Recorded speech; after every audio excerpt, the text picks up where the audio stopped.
हैदराबाद जो इलाइक़ो न्यू सब्ज़ी मंडी गंदगी जो ढेर बणिजी वियो, पर ज़िले इंतज़ामिया लातालुक बणियल। गंदे पाणी जे निकाले लाइ ॾिनल नालो भरिजी वञण करे गंदो पाणी रोड ते बीह रहियो, जंहिं करे ईंदड़ वेंदड़ लाइ रस्तो बंदि थी वियो आहे।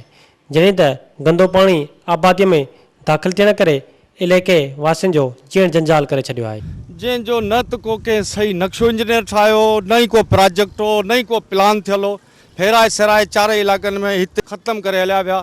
न ई को एडिट कई न ई को कामोरो आयो अथव। तव्हांजा हाल कहिड़ा आहिनि? रोड कीअं आहिनि? तव्हांजे साम्हूं आहे।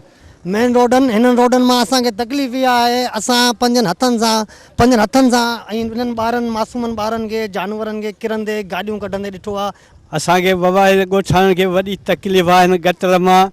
असां ॿार बीमार, मच्छरनि जो आज़ार, असांखे का सहूलत कान्हे। ये आप देख रहे हैं कितने गंदा पानी भरा हुआ है और कितना गंदा माहौल हो रहा है यहाँ पर।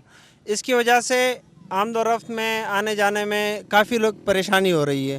तव्हां पंहिंजी अखियुनि सां ॾिसी सघो था, हिते गाॾियूं किरनि थियूं, ॿारड़ा किरनि था, नुक़सानु थिए थो।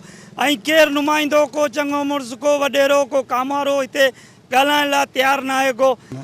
हितां जा जेके कामोरा हुआ, जेके इंजीनियर आहे, जेका हिनजी बजट खाई विया, हीअ असांजे कंध में फिल्म हणी विया आहिनि। हाणे बीमारियूं फैलिजी रहियूं आहिनि, हिन मां तमामु घणो नुक़सानु थी रहियो आहे। असांजा ॿार स्कूल वञी नथा सघनि, रोड जा हादसा था थियनि, कई तकलीफ़ूं आहिनि असांखे। हिननि ज़िले इंतज़ामिया खां मुतालबो कयो त गंदे पाणी जे निकालीअ लाइ ॾिनल नालो ॿीहर ठाराए इलाइक़े वासियुनि जा समूरा मसइला हल कया वञनि। कैमरामैन हुज़ूर बख़्श सां गॾु हसीब लतीफ़ी, अवामी आवाज़ टीवी, हैदराबाद। विज़िट कयो अवामी आवाज़ मीडिया ग्रुप जी वेबसाइट awamiawaz.pk।